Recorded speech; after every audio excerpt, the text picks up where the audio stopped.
Hi, this is Andy Goodman with Recruiting and Coaching Solutions powered by Leaders Edge Training. And today, I'm talking to my real estate friends out there. I want to cover the subject, how to create a niche in your real estate business.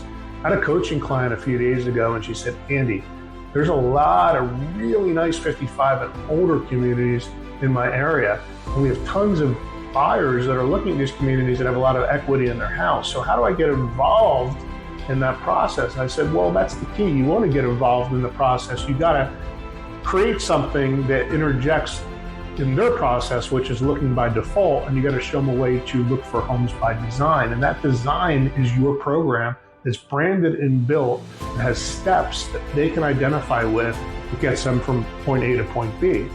So as we were discussing how to put this together, there were several main points that came out of this discussion. And I want to share those with you. So if you are looking to build a niche in your area, this is the process and the steps that you need to involve in that process. And the first one is to really get to know and identify your strengths and your passions. You don't want to take on a niche that isn't really, there isn't emotion behind it. You know, you want to identify what you're naturally good at. What do you enjoy, whether it's luxury homes or first-time buyers, military relocations, investment properties.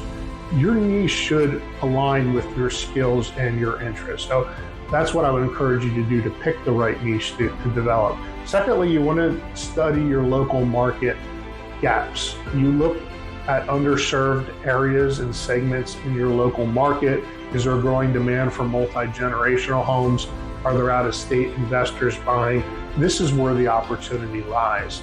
Then you want to get hyper-specific about what you do. You never want to just say, do I help buyers? You want to say, I help first-time tech buyers buy in downtown, wherever that is.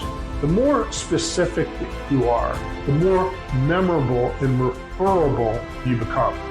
Then you want to brand around your niche. You want to tailor your marketing, your content, your social media to go directly to your client. Your messaging should say, I am the go-to expert in for this type of client.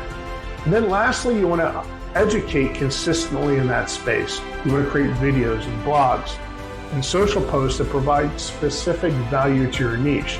This builds the authority and trust, making you the top of mind choice for that audience. Those are my tips for today.